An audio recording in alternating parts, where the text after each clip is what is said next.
Welcome and good morning. In this video, we will discuss the topic taxation, including the background, definition, the terrain law, and the kinds of taxes. Before we begin, let me introduce ourselves, the reporters for this topic. I am Fabi Joy G. Bayaya, and I'm with Jessamine Cunanan and Arzel Joy Miranda. As we begin, let's first have the background. According to the Department of Finance, Republic of the Philippines, taxes are compulsory contributions of all citizens to raise revenue for nation building. When we say compulsory, it is obligatory, where a person is required to pay taxes. We have example of taxpayers, the individual taxpayers such as the sole proprietors and the professionals. When we say sole proprietor, the business is managed and owned by one person, and that person is called sole proprietor. And professionals like doctors, teachers, engineers, and others. Then, the revenue raised is used to propel government workers and to build infrastructures for the efficient and effective delivery of services by the government. Some examples of the infrastructure established were the public hospitals, public schools, the highways, and the bridges. Next, what is the primary source of policy on taxation? It is the Philippine Constitution, or the supreme law of the Republic of the Philippines. Stated in the Article 6, Section 28 of the 1987 Constitution, the rule of taxation shall be uniform and equitable, and that the Congress shall evolve a progressive system of taxation. And we also have some special laws that governs the collection of taxes.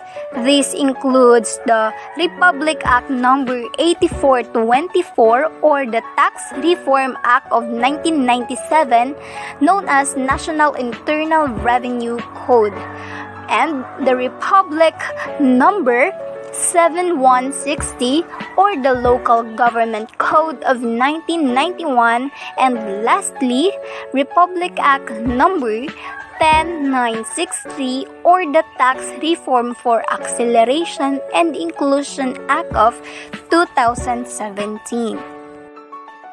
Now let's proceed to taxation. What is taxation? Taxation is defined as an inherent power by which the sovereign state imposes financial burden upon persons and properties as means of raising revenue in order to defray necessary state expenses. In simple words, it is the power of the state to demand or enforce contributions from the people for public purposes.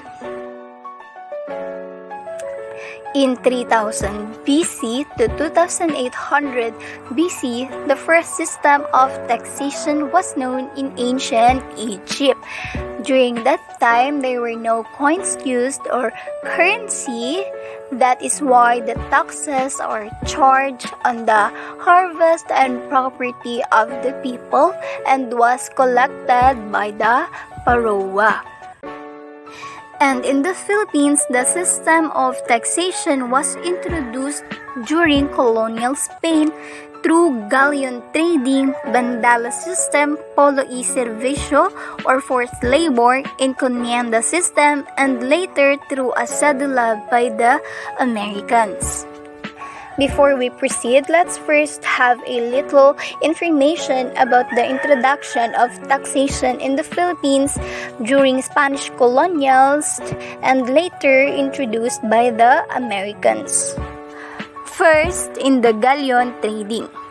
The Philippines was already engaging in trading with the other countries such as China, Japan, Cambodia, and others. But when the Spanish came, they soon closed the ports of Manila to all other countries except Mexico. The Spanish focused in earning profits in the galleon trading, means the trading between Mexico and Philippines. Manila Galleon is the name of the ship used to sail goods across the country. Next is the Bandala system.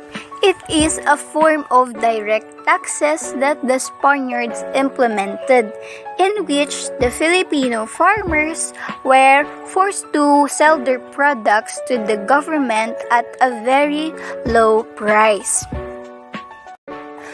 Pali-Serbesyo. It is a system of forced labor implemented by the Spanish where male ages from 16 to 60 years old are working for a 40-day periods. We also have the encomienda system. Sa sistemang ito, ang isang teritoryo ay ipinagkatiwala sa mga konkestador. Ang konkestador ay mga sundalong Espanyol na tumulong sa pagpapalaganap ng kolonyalismo sa bansa. Ito ay ayon sa hiling ng kauna-unahang Gobernador General ng Pilipinas na si Miguel Lopez de Legazpi.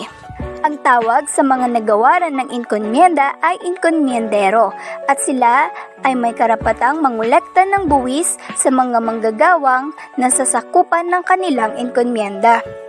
Ang tagapangolekta ng buwis ay ang mga kabesa di barangay.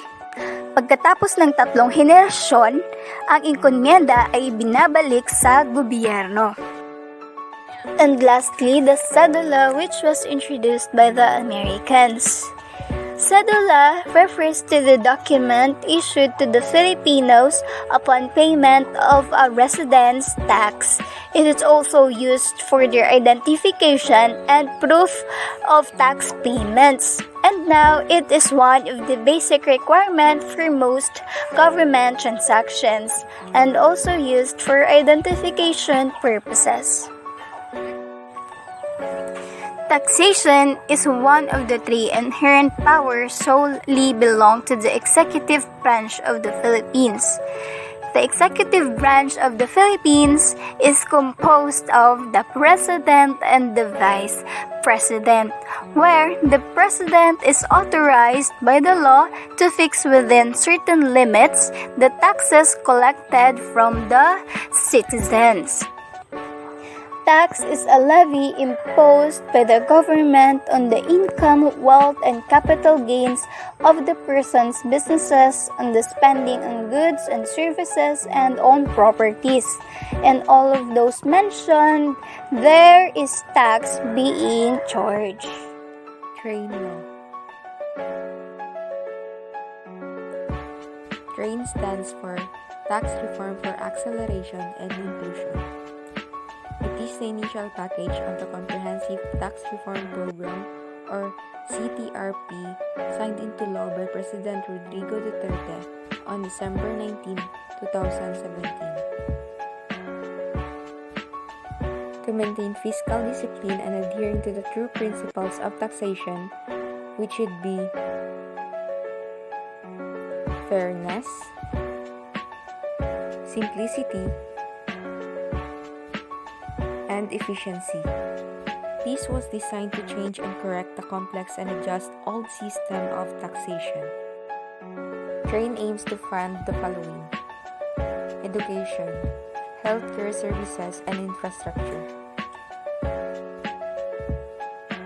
The tax reform fund raised will be used for investment in education, like achieving 100% enrollment and completion rates, building more classrooms, and hire more teachers between 2017 and 2020. Healthcare services.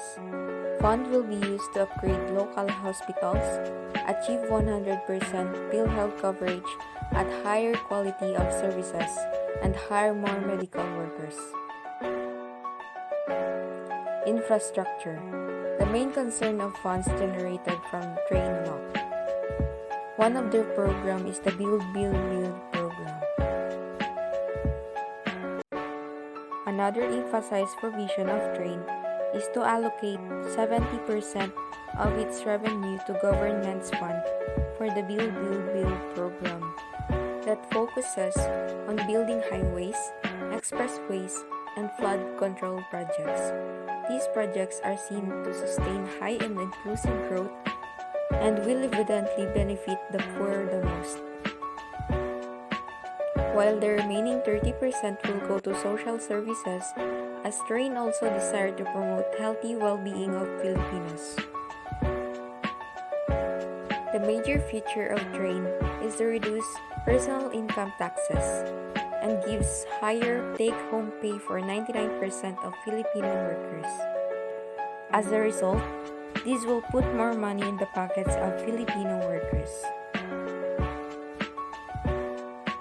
Now, employees with less than 250,000 pesos annual income are exempted in paying the tax. High-income owners have a bigger contribution to tax revenues. Those who have 250,000 to 400,000 pesos income is subjected to have 20% tax rate. For annual earners between 400,000 to 800,000 pesos, the rate is outright to 30,000 plus 25% of the amount in the excess of 400,000 pesos. For 800,000 pesos to 2 million pesos annual earners, outright 130,000 pesos plus 30% tax rate will be deducted. For 2 million to 5 million pesos annual earners, automatic 490,000 will be deducted plus 32% rate.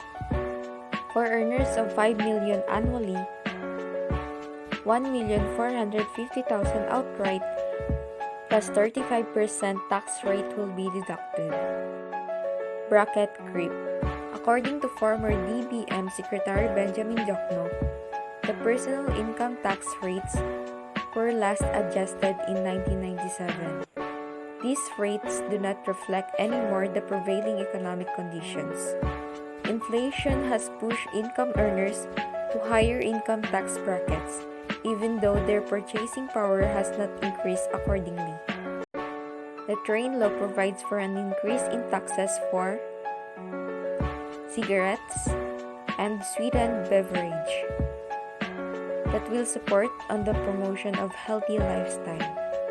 These taxes are only the basis where the government could get funds or budgets that can be used for facilitating the needs of the society, whether national or local needs. Also, this is why products we usually buy become costly these past few months.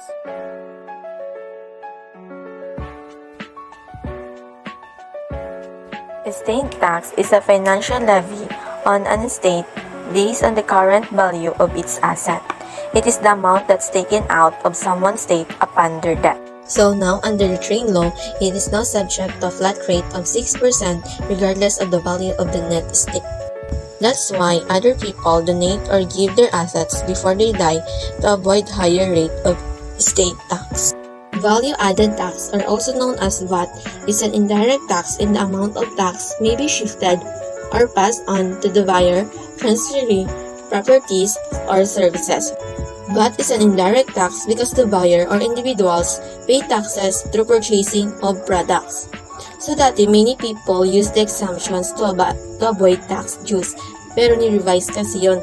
Kaya sa ngayon, raw products, education, and health are only allowed na lang sa tinatawag na exemptions. So, cooperatives are covered of VAT, while selling raw agricultural products with a total earnings of not more than 3 million, power transmission, etc. are not covered of VAT. So, sila yung under sa VAT exemption also. So, ang VAT exemptions are those goods or transactions na falls under Section 109, such as the tuition fees, notebooks, and etc. Sila yung mga covered sang VAT exemption. So, the collected taxes are used to help poor and vulnerable individuals.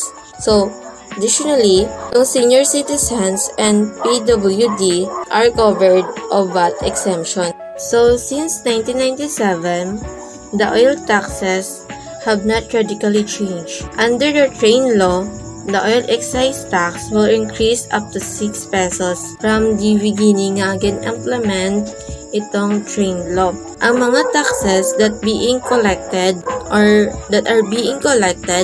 are used to address environmental issues and health problems. So, yung mga tax na na-collect ng government is ginagamit sa pag-address sa mga environmental issues and health problems dito sa Philippines. In addition, the train law also imposes an excise tax on automobiles. Lucrative cars have higher taxes than ordinary vehicles. So, yung lucrative cars, ito yung mga luxurious cars. Ang tax rates ay according sa brand and model sang cars. So, excise tax for those worth 600,000 and below is 4%, while 50% naman sa mga luxury cars worth above 4 million.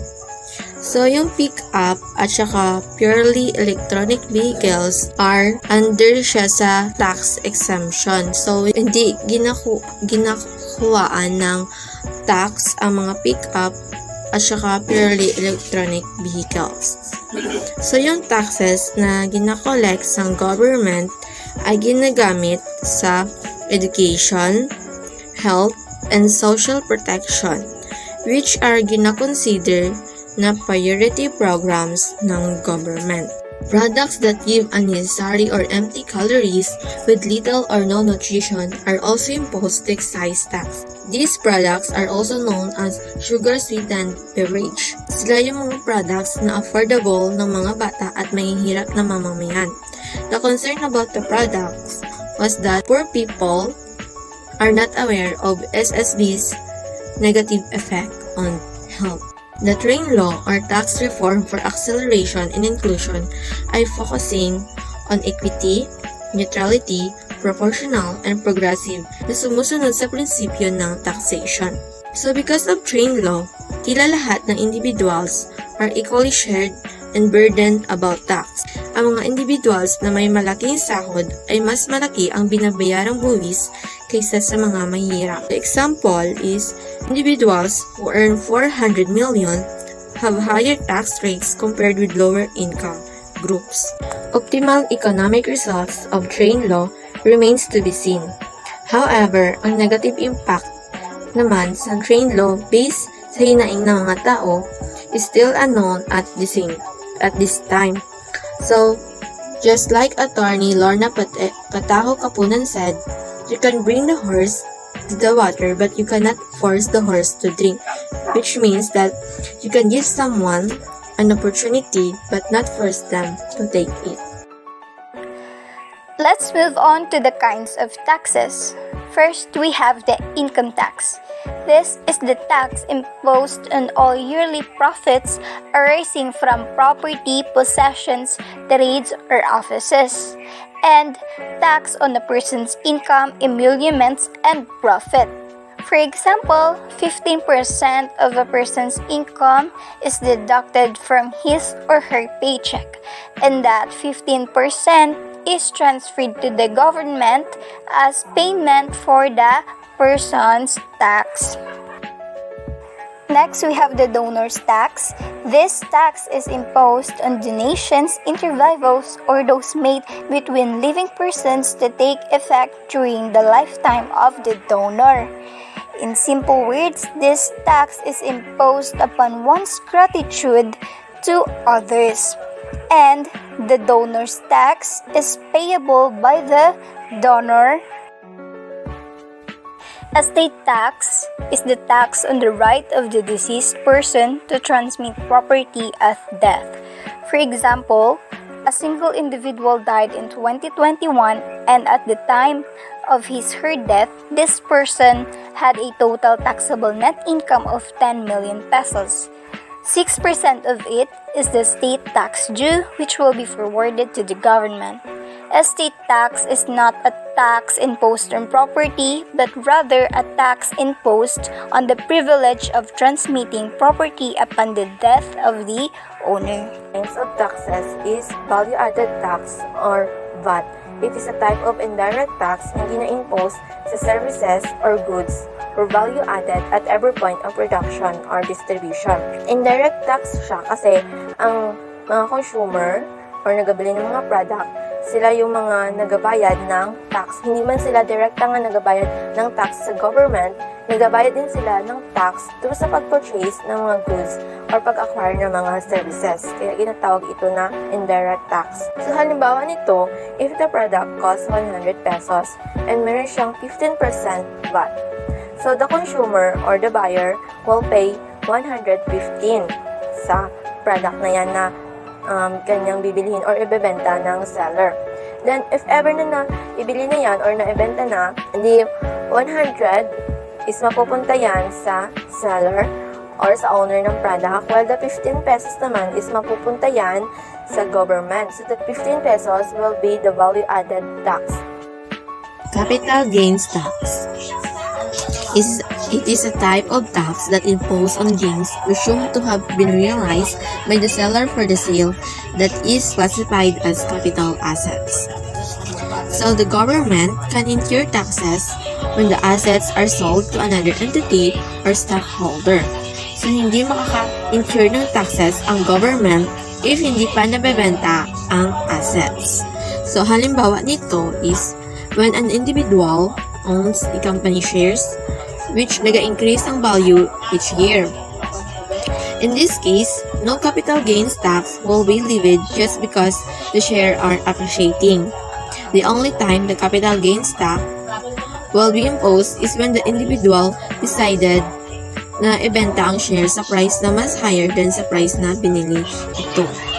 So, when the owner is sold his assets sa another entity, magkukuha ng tax ang government doon sa owner na nagbenta ng assets. So, yun yung ginatawag na capital gains tax. Excise tax is the tax applicable to specified goods manufactured in the Philippines for domestic sale or consumption. For example, tax imposed on cigarette and fuels. And lastly, we have the documentary tax. This tax is imposed on documents, instruments, loan agreements and papers, agreements evidencing the acceptance, assignment, sale or transfer of an obligation, rights or property incident thereto.